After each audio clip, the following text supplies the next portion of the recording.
ആരോടാണെന്ന് പറഞ്ഞ് അതിനനുസരിച്ച് മറുപടി പറയാം. അതിന് മുമ്പ് ഒരു കാര്യം പറയാം. പരിവാറിനെ കുറിച്ച് എനിക്ക് തോന്നിയ കാര്യങ്ങൾ ഞാൻ പറയാം. പരിവാർ കൗരവരെ കുറിച്ച് പരാമർശിക്കാത്ത ഒരു മഹാഭാരതമാണ്. സാധാരണ കൗരവരും പാണ്ഡവരും തമ്മിലുള്ള യുദ്ധമാണ്. ഇത് പാണ്ഡവർ തമ്മിലുള്ള യുദ്ധമാണ്. അപ്പോൾ ഇതിൽ ദുര്യോധനും കർണനൊന്നും വലിയ പ്രസക്തിയില്ല.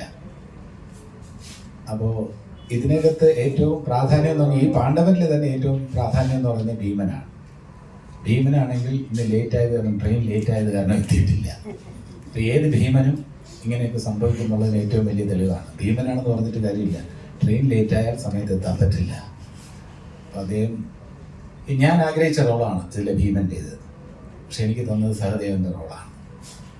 നകുലൻ പ്രശാന്ത് അലക്സാണ്ടറാണ് കൈകാര്യം ചെയ്യുന്നത്. അപ്പോൾ ദെൻ അർജുനായിട്ട് ഋഷികേശാണ് അഭിനയിക്കുന്നത്. നമ്മൾ സോങ് കണ്ടു. ചെറുപ്പക്കാരനായിട്ടുള്ള നായകനാണ്. ദെൻ ഋഷിയുടെ നായികയായിട്ട് അഭിനയിക്കുന്നത് ഭാഗ്യയാണ്. എൻ്റെ ഭാര്യയായിട്ട് അഭിനയിക്കുന്നത് ഷൈനി വിജയനാണ്. പ്രശാന്ത് അലക്സാണ്ടറിൻ്റെ ഭാര്യയായിട്ട് അഭിനയിക്കുന്നത് ഉണ്ണിമായയാണ്. ദെൻ മൂത്ത സഹോദരൻ ധർമ്മപുത്രർ, ഇതിൽ ധർമ്മപുത്രൻ്റെ കഥാപാത്രം മരിച്ചുപോയതായിട്ടാണ് അദ്ദേഹത്തിൻ്റെ ഭാര്യയായിട്ടാണ് നമ്മുടെ സഹോദരി വെട്ടിയാരമ്മ ചേച്ചി അഭിനയിക്കുന്നത്.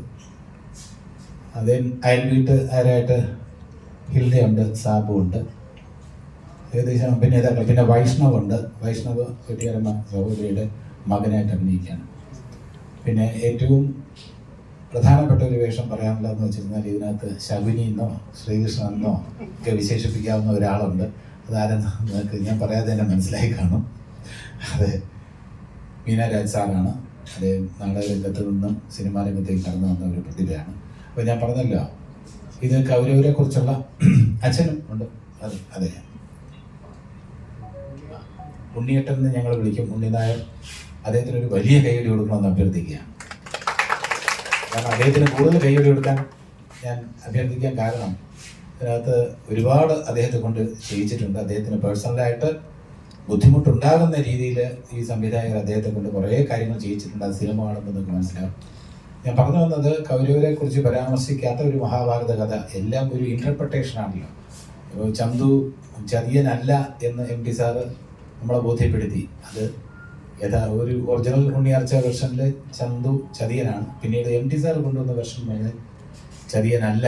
സാഹചര്യങ്ങൾ, ഏതൊക്കെ സാഹചര്യങ്ങളിലാണ് ചന്തു ചതിയനായി അറിയപ്പെട്ടതെന്നുള്ളതാണ് MT സാറിൻ്റെ വെർഷൻ. ഇവിടെ ഫഹദിൻ്റെയും ഉത്സവിൻ്റെയും വെർഷൻ എന്ന് പറയുന്നത് ഇവിടെ നകുലനും സഹദേവനും ഒക്കെ അവർ തമ്മിൽ പോരുണ്ടായിരുന്നോ, അല്ലെങ്കിൽ ഭീമൻ ഏത് സാഹചര്യത്തിലാണ് നകുലൻ്റെയും സഹദേവൻ്റെയും പോരാട്ടത്തിൽ മധ്യസ്ഥത വഹിച്ചത് തുടങ്ങി ഒരുപാട് കാര്യങ്ങൾ, രസകരമായിട്ടുള്ള കാര്യങ്ങളുണ്ട്.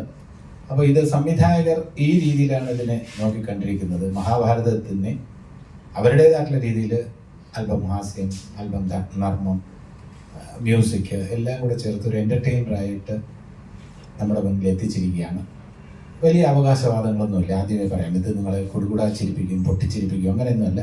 ഇതിനകത്ത് നിങ്ങൾക്ക് താല്പര്യം ജനിപ്പിക്കുന്ന, നിങ്ങൾക്ക് താല്പര്യം ഉണ്ടാകുന്ന തരത്തിലുള്ള സംഭവ ബഹുലമായിട്ടുള്ള ഒരു ഇതിവൃത്തമാണത്. അതിനകത്ത് ആസ്വദിക്കാൻ പറ്റുന്ന ഒരുപാട് കാര്യങ്ങളുണ്ടാകും. മാത്രമേ തൽക്കാലം നമുക്ക് പറയാൻ കഴിയുള്ളൂ. പടം കണ്ടിട്ട് ഇത് തീർച്ചയായിട്ടും ചർച്ച ചെയ്യപ്പെടുന്നതാണ് എൻ്റെ വ്യക്തിപരമായിട്ടുള്ള വിശ്വാസം. ഇതിൻ്റെ നന്മകളും ഇതിൻ്റെ തിന്മകളും ഒക്കെ തന്നെ ചർച്ച ചെയ്യപ്പെടും. ഇതിൻ്റെ കഥയിലെ വൈരുദ്ധ്യങ്ങൾ, കഥയിലെ ട്വിസ്റ്റുകൾ, ഇതൊക്കെ ചർച്ച ചെയ്യപ്പെടും. അത് എല്ലാവർക്കും ഗംഭീരമായിട്ട് ഇഷ്ടപ്പെടില്ല. അതൊക്കെ സിനിമ റിലീസായതിനു ശേഷമേ പറയാൻ പറ്റുള്ളൂ. നമ്മൾ നല്ല എഫേർട്സ് ഈ പടത്തിന് വേണ്ടി എടുത്തിട്ടുണ്ട്. ഫിസിക്കൽ സ്ട്രെയിൻ ഉൾപ്പെടെ എടുത്തിട്ടുണ്ട്. ഇതൊക്കെയാണ് പരിവാറിൻ്റെ വിശേഷം. ഇനി ചോദിക്കാം. Thank you.